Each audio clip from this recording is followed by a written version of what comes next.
Last week we introduced the Gospel of Matthew, and so now we're going to actually get into some of the text of Matthew today.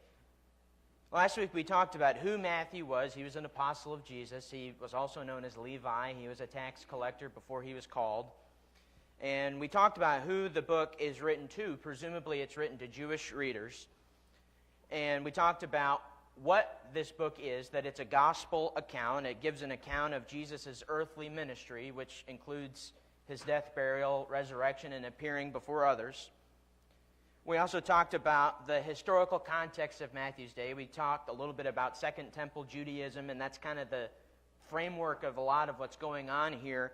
And we talked a little bit about why Matthew is written, primarily to prove that Jesus is the Christ. And so the Gospel of Matthew, in comparison to other Gospel accounts, is much more Jewish in nature. It quotes more Jewish scripture. We looked at that last week. We talked also about how it contains more Jewish themes. We're going to see some of that in Matthew chapter 1, which, Lord willing, we'll get through here today. The first couple chapters of Matthew's Gospel account contain details surrounding Jesus' birth, along with some things that even predate his birth. This serves as an introduction to Matthew's narrative of Jesus' earthly ministry, which begins partway through chapter 4. Matthew chapter 1 has two sections in it. First, there's Matthew's record of Jesus' genealogy, and then there's Matthew's record of Joseph finding out about Mary's pregnancy and the subsequent events that then follow that. So first today we begin with the genealogy of Jesus as recorded by Matthew. Ancestry.com is the largest for-profit genealogy company in the world. Based in the state of Utah, Ancestry.com operates a network of genealogical historical records and related genealogy websites. Say that 5 times fast. In the year 2022, just a couple years ago, Ancestry.com made $1 billion, with a B, in revenue. People have a lot of interest in learning about their family history and about their genetic makeup, like if they're this percent one thing, that percent another thing, so on and so forth. I have some family members, some aunts and some cousins, who've paid for some of this stuff. I don't know if they use Ancestry.com. They might have used one of the competitors. But they were able to find out some pretty interesting things about their family, and part of that is also my family. So they learned some things about distant relatives, great-great-grandparents, things of that nature, and it's able to go quite a ways back, and they use things like census data to track a lot of that stuff. People have a lot of interest in their family history, seeing how far back it goes, and so on and so forth. I think people secretly want to find out if they're related to someone who's famous. I think that's one reason why they invest money in stuff like this. When I was a kid, people at school asked me all the time if I was related to Benjamin Franklin, because Franklin is my last name. And I didn't really know who Benjamin Franklin was. I knew he was the guy on the $100 bill, but I didn't know the other things about him, like he invented bifocals or he was a founding father and stuff like that. So I just started telling him yes. I got sick of him asking. I just started saying yes. I didn't really know who he even was. I have a friend that I know from college who claims that she might be, she doesn't outright say it, but she says that she might be a distant relative of Elvis Presley. I have no idea if that's true or not, but that's what she claims. And I'm probably not related to Benjamin Franklin, but there is a little family rumor with some on my mom's side of the family that we might be distant relatives of the country singer Don Williams. Again, I don't know if that's true or not. I would think if we were related, we'd be a little richer, but you never know. Some of you may have rumors like that in your families. As people, I think we have a natural interest in our family heritage, not just because of our curiosity, but because we have a natural desire to know where we come from. Did our ancestors migrate here to this country? Have our families always been here? Did our family migrate to Michigan from another state? Maybe someone came to work at the plants and so on and so forth. These can be questions of interest to us. When you look at Matthew's gospel account, he seems to have an interest in Jesus' family, which explains why he records it, not just in general, but he records it at the very beginning of his book. It's the first thing that we read. Unfortunately, when we come across genealogies in the Bible, we tend to not be very interested in them. We care about our own genealogy, but we don't care so much about it if it's other people, especially people thousands of years ago. But genealogies in the Bible are actually quite important for a few different reasons. For one, these genealogies were how they could claim to be Jewish. Nowadays, you could take one of those genealogy tests, and it tells you if you're a percentage this or a percentage that. You might be this percentage German, this percentage Polish, whatever. But they didn't have that back then, obviously. And so they had to rely on family history to know if they were Jewish or not. And more often than not, a genealogy similar to what we read in Matthew 1 was how they would have a record of that. They needed to know if they were Jewish or not, because under the Jewish law, which they were under at that time, your heritage allowed you to do certain things and it prohibited you from doing other things. For example, if you weren't Jewish, you couldn't worship in the temple. You had to stay in that outer court. That's where the Gentiles stayed. Another thing that was important about genealogies for the Jews was the fact that it would often serve as a retelling of their history, namely how God saved them, most commonly speaking of the Exodus story, but other things with that as well, like the period of the monarchy or the period of the judges or, after the exile and so on and so forth. Each person in our family history has a story to tell. They have a life that they lived, and we can learn some things from those lives. Well, how much more did the Jewish people have to learn? When you have people in your family history like Abraham and Isaac and Jacob, or people like Moses, Aaron, David, Zerubbabel, people like that. And so it was a retelling of their history. And some people even think that this is one of the main reasons why Matthew includes this in his gospel account, is to sort of retell the story, the old story of salvation for the Jewish people, and then point to the new story of salvation, which is Jesus. Thirdly, back then their heritage qualified them for certain jobs, namely jobs in the temple. You couldn't be a temple worker unless you could prove that you were a direct descendant of Levi, and you couldn't be a priest unless you could prove that you were a direct descendant of Moses' brother Aaron. It didn't matter if you went and got the equivalent of a PhD in temple studies or priestly duties or whatever. If you weren't in that family lineage, you couldn't have that job. That's just the qualification of it. You couldn't be anywhere near that priesthood. So we see that genealogies were important to the Jewish people in that period of time. And we see that there is some significance to this genealogy that Matthew records. After all, why would he include it in his gospel account if it wasn't important? So let's get into it a little bit. So first, and I'm not going to read it because it's just a long list of names, and I know from when I preached from this a couple weeks ago, it kind of put you to sleep. So the list is there. You can look at it on your own.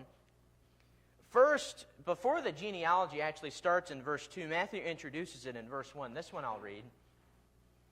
It says, "The book of the genealogy of Jesus Christ, the son of David, the son of Abraham." Now, there's a few things in this introduction that we need to notice. Matthew refers to this as the book of the genealogy of Jesus Christ. That expression, book of the genealogy, that's an interesting phrase that Matthew uses. The word that is, I don't know why it's not on there. The word that's translated as book here in the Greek is the word biblos, which if you can't tell, that's where we get our word Bible from. Biblos and Bible, it's similar. That word simply means book in the original language. But then you have this other word that's translated as genealogy, and that word in the Greek is the word genesis. It's Genesis, just with a hard G at the front. And if you can't tell, that's where we get our word Genesis from. The word in its original language can refer to a few different things. It usually refers to the beginning of something, or the origin of something. That's what it means broadly speaking. It can also refer to births, because that's the origin or the beginning of life, and so on and so forth. The first book of our Bibles is called the book of Genesis, and that's primarily because it tells of the beginnings or the origins of time itself. And in fact, the very first words of the book of Genesis are in the beginning. Some speculate as to whether this book of the genealogy is referring specifically to the genealogy that Matthew includes, or perhaps this refers to the whole book of Matthew. Because truth be told, you could just as easily translate this as the book of the origin or the book of the beginning of Jesus Christ. But that being said, in light of the context, I think translating it as genealogy is the most appropriate, because the book doesn't tell of just the beginning of Jesus. It tells all the way up to his death and his resurrection. Notice also in this introduction that Matthew already refers to Jesus as the son of David and the son of Abraham. We talked about this a little bit last week when we introduced the book, and I also touched on this a little bit in the sermon I preached recently. That was on Father's Day, I believe. But what Matthew seems to be doing here is he's showcasing to his readers, kind of spoiling it, I guess you could say, that this Jesus who Matthew is going to be writing about, he is indeed the long-awaited son of David and son of Abraham that the Jews had been waiting for. He's the son of David who's going to rule on the throne forever, and he's the son of Abraham who's that promised seed who will bless the nations. That is who this Jesus is, and Matthew doesn't waste any time making that point. So immediately, before you even get into the genealogy stuff, there's a lot to unpack in the introduction. Another important thing here that is worth pointing out is that David is the central figure of this genealogy. And the reason that I say that is because not only is he, along with Abraham, mentioned at the beginning, but also becomes when he gets to David in the genealogy, Matthew uses a modifier that he doesn't use for anyone else. Notice this in verse 6. He's going through the long listed names, and Jesse, the father of David the king, and David was the father of Solomon by the wife of Uriah, and it goes on down. You might notice what the modifier is. He calls him David the king. Why does he say that about David and not any of the others? Because David, he was a king, but he's not the only king that's mentioned in this genealogy. You go on down that list, and all those men are kings, including his own son Solomon. Solomon was a king, and it goes on down the list. So why is David called the king, but not any of the others? Because Matthew wants us to notice David as the focal point of this genealogy. If Matthew had PowerPoint and he was making a presentation about this, he would have David's name bolded, underlined, and there'd probably be a big arrow pointing toward it. He wants us to notice David. Because again, Matthew is pointing out that Jesus is the fulfilled Son of David figure that the Jews have been waiting for. And on top of that, there are more points about David, which I'll touch on a little bit later. So we see here that besides Jesus himself, David is a central figure in the genealogy. And another thing that's quite unique about Matthew's record of Jesus' genealogy is the inclusion of 5 women, which includes Mary, Jesus' mother. These are the women that are included. You have Tamar mentioned in verse 3. Rahab and Ruth are mentioned in verse 5. Bathsheba is indirectly mentioned. She's not mentioned by name, but she's referred to in verse 6. And then you have Mary mentioned in verse 16. What's unique about this is during that time, women were almost never included in these genealogies. The records were almost always patriarchal in nature. And what I mean by that, I'm not talking about the patriarchy that you hear on the news and all that. It's that usually it would just follow the male people in the lineage. And if you came through a mother, it would skip that until you got to the next father. Because a patriarch is literally just a father. That's what that word literally means. And so this is unique. Women weren't usually mentioned in these genealogies. And many people speculate as to why Matthew would go out of his way to include these 5 women, because he does go out of his way to include them. He doesn't have to mention Tamar and Rahab and Ruth and all of these, but he does. So the question is why? Why would he mention them? Well, what we need to do in order to understand this book is look for some sort of pattern or some sort of link that places these women together. Because some people will say, well, maybe he's ahead of his time and he's trying to liberate women. Well, including them in a genealogy doesn't exactly liberate them, so that doesn't make sense. Some say that the link is that these are Gentile women, foreshadowing the inclusion of Gentiles in God's plan of salvation. But that doesn't make sense because Mary's not even a Gentile. And Bathsheba, she was only the wife of a Hittite. It doesn't say what she was, so we don't know if she was also a Hittite or if she was a Jewish woman or what have you. So what could it be? One thing that these women for sure have in common is the scandalous nature of their relationships. You may recall the story of Tamar, who bore the twins of Perez and Zerah by her father-in-law, Judah. I'm not going to go into that story. It's kind of a messed up one. You might remember Rahab, who was a prostitute. You might remember Ruth, who is a widowed Moabite. Or you may know the story of Bathsheba, who married David in order to cover up the affair that they had. And now you have Mary, who we'll read of later in the next part of this chapter, who appears to have run around on Joseph. The inclusion of these women, it doesn't highlight some of the good stories, like you'd see when looking at Abraham and Jacob and David and so on down the list. It highlights some of the more negative things in this genealogy.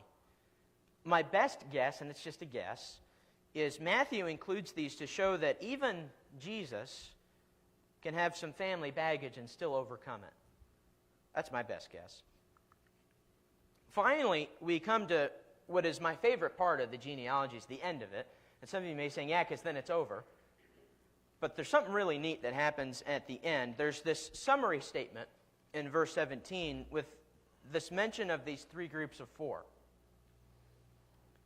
It says, so all the generations from Abraham to David were 14 generations.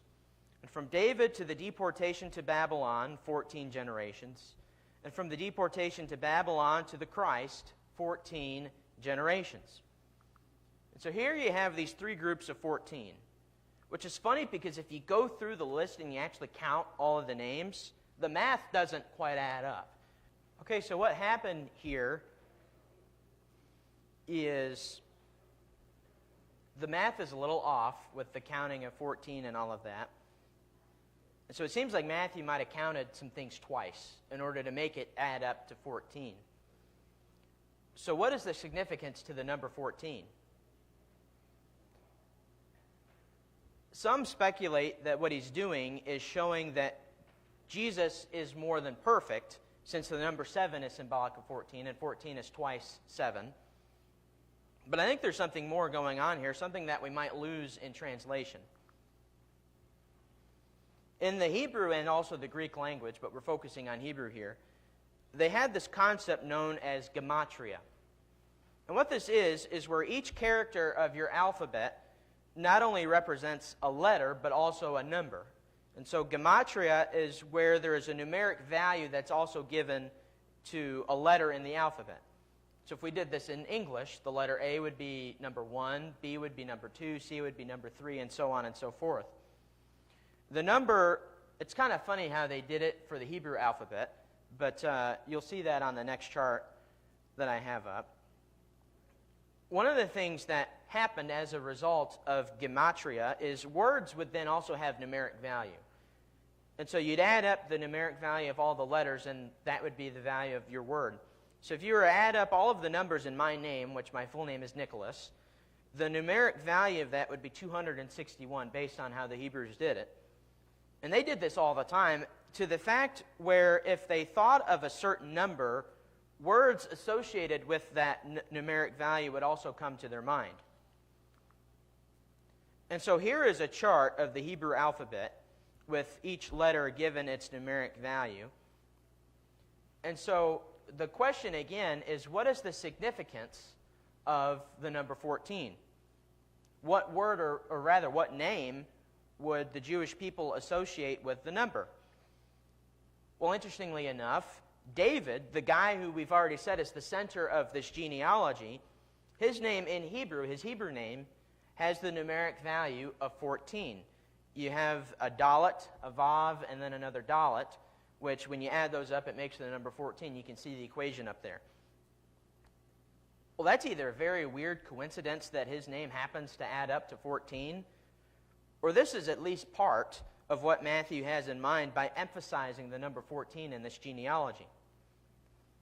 So here are some things about the number 14 that could be going on here. Something's up with my PowerPoint. I'll just have to go on without it. I don't know why that is. For one, David's name in Hebrew has the numeric value of 14. Interestingly enough, when you go through and you count the names in the genealogy, David's is also the 14th name that's mentioned. So that's an interesting tidbit as well. I don't know why it's not like that. I had the full thing on there. But anyway, I can do it without it. So David's name adds up to 14. He's also the 14th name that's mentioned. So I think the number 14 is very clearly referring to David once again. But why does Matthew have it 3 times? You have this generation of 14, this generation of 14, and this generation of 14. Well, the number 3 could also refer to David, since his name in Hebrew is also made up of 3 consonants, the dalet, the vav, and then the other dalet at the end. And so maybe Matthew is doubly or perhaps triply emphasizing David's inclusion in this genealogy. Or maybe Matthew is doing as some do and utilizing the number 3 as a threefold emphasis, like in Isaiah 6 and verse 3, where the seraphim in Isaiah's vision give that threefold holy, holy, holy. You see it again in the book of Revelation later on. Personally, I think it could be all of these.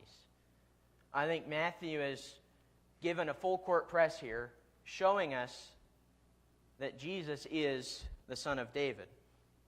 So in conclusion, this seems like this is the whole point of the genealogy. He's heavily emphasizing, Matthew is to his Jewish readers, that Jesus is indeed the long-awaited Son of David. And really what he's doing throughout the entire book is this. And we'll see much more of it, especially as we navigate through the story of his birth and subsequently his early childhood. And so now, after the genealogy of Jesus, after reading of his beginnings, we read of his birth. Before we get there, though, are there any comments or questions on anything so far? Yes? I just want to say, back to the point of the 5 women that are mentioned, this was something that our preacher talked about in the congregation, that everywhere Jesus went, the status of women was elevated. Yeah. I know you had mentioned about, liberating women, and I think the term status and liberating are a little bit different, but, there are numerous examples of women that Jesus encountered, and I can't help but wonder if that's another reason that maybe Matthew brings it up here. Yeah, I could see that. Who were the first people to see the resurrected Jesus? It's women, right? The first people to hear about it. So you have that. You have numerous interactions, like I think of in John's account, the woman at the well in Samaria. That's kind of an interesting encounter. You have the woman caught in adultery, and you have a lot of stories like that, not just in Matthew, but in all the Gospels. That's something that perhaps could have been Jesus' agenda, or one of them, is, elevating women, maybe not liberating them like what people think of, but certainly elevating them. That's a good comment. Anything else? Bruce? I've been, reading the Bible and everything, and through the Kings and Chronicles and stuff like that. All the kings usually was mentioned who their mother was. So they did elevate the mothers, for sure, of the kings. Yeah, there is, when you read through some of that, there is mention of their mothers too. When you're reading through the accounts in Kings and Chronicles and all of that. Carter? Also, when Christ was hanging on the cross, it talks about the Marys and the women that were at a distance, and Jesus was hanging on the cross, and you go on that they were on their way to the tomb 3 days later. You see Jesus, that mentions the women that were going there. Yeah. One of the things, we'll mention it more when we get there. I don't remember if Matthew specifically includes it. I know some gospel writers do. There's a prophecy that's fulfilled there when they strike the shepherd, the sheep will scatter. When Jesus is on the cross, his disciples kind of more or less run away. And you have the story of Peter betraying him and all that. And Jesus is in his most dire moments hanging on the cross. And who's there? It's those women. Mary's mother and some of the others, yeah. All right, so now we read of his birth. Interestingly enough, if you look in Matthew 1 and verse 18, that word that's translated as birth is also that word genesis that's used and translated in verse 1 as genealogy. So it's the same word. Just kind of an interesting tidbit. And it can be translated either way. In this context, birth makes the most sense in verse 18. One thing that I find interesting about Matthew's account of the birth is it really doesn't say a whole lot about the birth itself. Luke goes into a lot more detail about the birth. But Matthew more speaks of some of the surrounding circumstances leading up to the birth and then after the birth. But the birth itself is just very briefly mentioned at the end of this chapter. And I think the reason for that is because Matthew doesn't really care that much about the birth itself, as he does the surrounding circumstances leading up to the birth. Not to say he doesn't care about the birth at all, but some of these other things are more on the forefront of Matthew's mind. Here in the rest of chapter 1, he gives some details about before the birth from Joseph's perspective. And then in chapter 2, he says more about after the birth, and that's where you have the stories of the wise men, and you have the story of Herod, and so on and so forth, which we'll get to next week, Lord willing. This account speaks to the interaction that Joseph, who is Jesus' legal father, has with an angel of the Lord when he finds out that Mary is pregnant. And that realization is what we read about in verse 18. It says, "Now the birth of Jesus took place in this way. When his mother Mary had been betrothed to Joseph, before they came together, she was found to be with child from the Holy Spirit." Joseph discovers that there's a big problem here. Does anyone see the problem? The problem is Mary is pregnant. She is with child, as it says, and they have not had sex yet.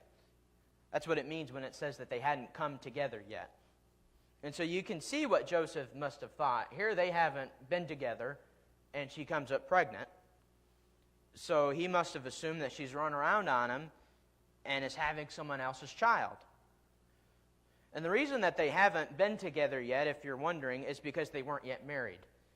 They were betrothed, but not married. There's a difference there. To be betrothed is to be pledged to be married, which was a legal term at that time, and we'll see that demonstrated in verse 19. It's interesting because this was the norm back then, but we don't really have a concept like this today. And so it makes this a little more difficult to understand. One way to think about being betrothed in that day is like the concept we have today of marriage proposals and engagements. Typically, a man proposes to a woman, and he does so with the grand gesture of getting on the knee and presenting the engagement ring and all of that. And from that moment on, as long as the woman says yes, they are engaged to be married. They aren't married yet, but they've pledged to each other that they intend to get married. A betrothal in that time was similar, except it was a legal pledge. Today, if a couple is engaged, if they end up breaking up, there's no legal things that they have to do in order to separate. They just separate. But that wasn't how things were back then.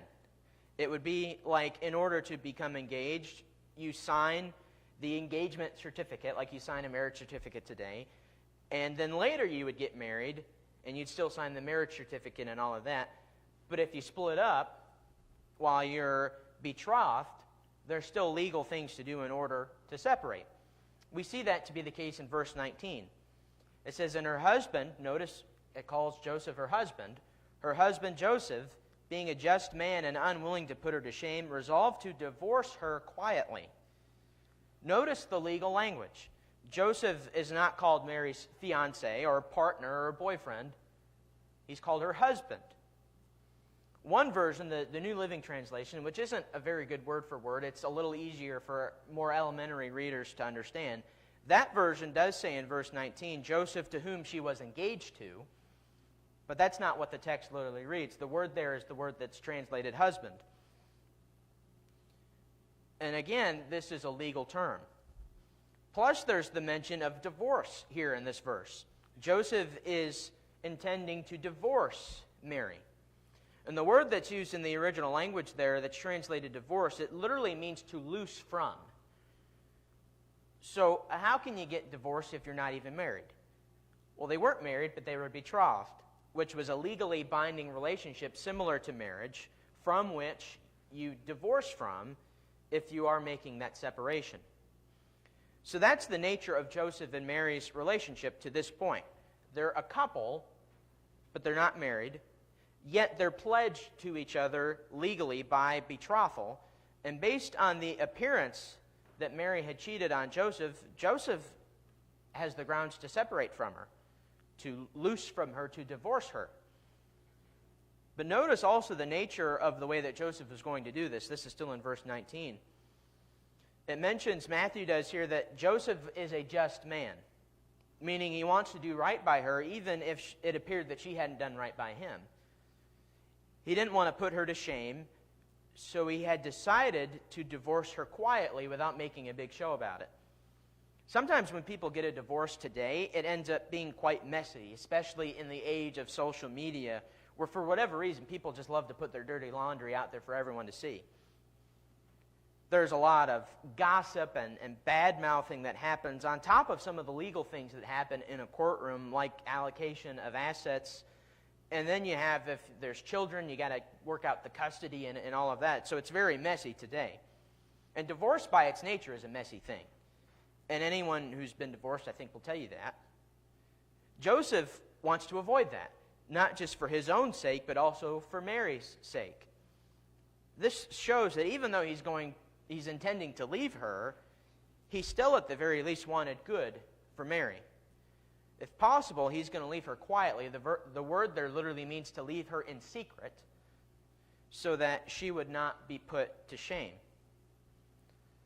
But then we get to verse 20, and we see that right as Joseph is considering these things, an angel intervenes.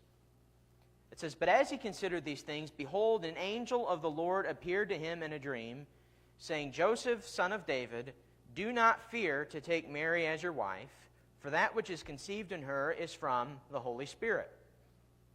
And so we see here the angel clears up any of the concerns that Joseph may have had in regards to Mary and this child. The angel tells Joseph to not fear taking Mary as his wife, and the reason is, as he says, her pregnancy is not the result of Mary being unfaithful. It's the result of the Holy Spirit. This was something that was divinely done to her. It wasn't from some other guy. This is from God. The angel continues in verse 21. He says, "She will bear a son, and you shall call his name Jesus, for he will save his people from their sins." So here the angel tells Joseph to name this child Jesus specifically. And notice that the angel actually gives a reason why for the name. It's not like what a lot of people do today, and there's nothing necessarily wrong with this, but a lot of people, when they're naming their children, they give them a name because they like the sound of it, more or less. Sometimes you might name someone after a family member or something, but a lot of times it's just because they like the sound of the name. That's why I'm named Nicholas, as far as I know. I don't think Nicholas is after somebody, besides maybe Santa Claus or something. And so Jesus is not named because the angel likes the sound of it, nor is Jesus necessarily named after anybody. The reason for his name is because, as the angel says, he will save his people from their sins. Well, what does that have to do with Jesus' name? Well, the name Jesus, which in the Greek is literally Iesus, because they don't really have a J in Greek, that comes from the Hebrew name Yeshua, which literally means Yahweh or Jehovah saves. That's what the name Yeshua or Joshua means. Joshua is kind of an English equivalent of that. Hebrew names, you might be aware of this, they had significant meaning. Some English names have meanings too, but Hebrew names especially had a lot of meaning behind them. And the meaning of Jesus' name in Hebrew is the salvation of Yahweh. So you see what's happening here. Jesus is going to bear the name of that which he's going to do. He's going to save his people from their sins.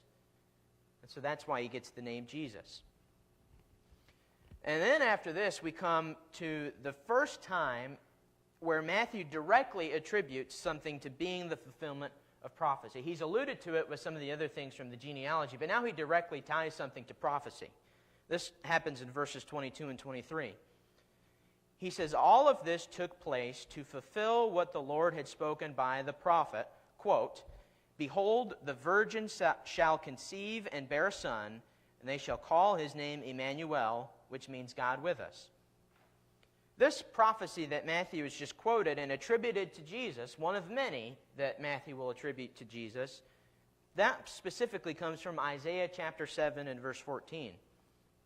And the part that's being fulfilled here is the virgin conceiving. Mary had not known a man. That's the wording that they use. And yet she has conceived. Well, that's not usually how that works. I think you know that. Matthew says, thus, this is the fulfillment of this prophecy. I don't know if the Jews ever thought of Isaiah 7:14 as a messianic prophecy per se, but Matthew, who remember is under the inspiration of the Spirit, he certainly does. And I'm inclined to agree with him, not just because of the mention of the virgin conception, which is already that can't be a coincidence. That's too big of a deal. But also this mention of Emmanuel, also in this prophecy. And it's interesting because here in this prophecy it says that the son will be called Emmanuel. And yet the angel tells Joseph to name this child Jesus. So what's with the two names? Well, Emmanuel isn't so much of a name for Jesus as much as it is a statement about Jesus. Because as Matthew says, Emmanuel means God with us. And that's exactly what Jesus is. God with us. As John describes it in his gospel account in the very first chapter, in the prologue of John, Jesus is that eternal Word that has become flesh. He is God dwelling among us as a man. Matthew shows us here that Jesus is more than just the long-awaited prophet and king. He is God. He is miraculously conceived by the Holy Spirit, and he is both fully God and fully human. He is God with us. So in Luke's account, an angel delivers this message to Mary that she would conceive and bear a child and call his name Jesus, who will be called the Son of the Most High.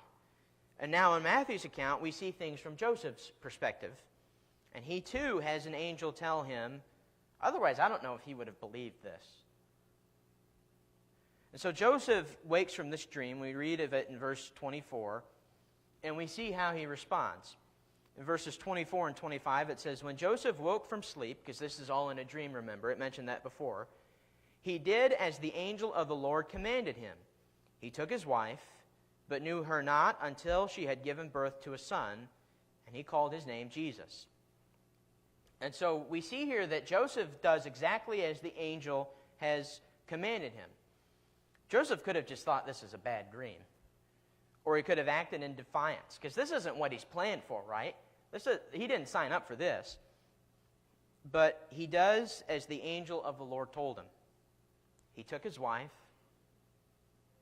and he called that boy's name Jesus.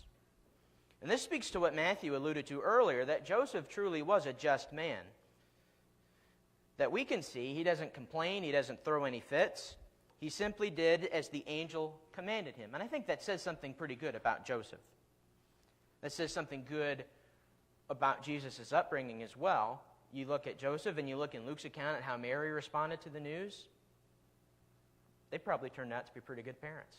Of course, their son turned out pretty good too. That's all I have this morning. Are there any comments or questions? CJ? I hesitate, but go ahead. When that prophecy comes up in chapter 7, the virgin's going to conceive and bear a child. And then you get to chapter 8, and there's a son born, and Mahershala Hashbaz is born by prophecy,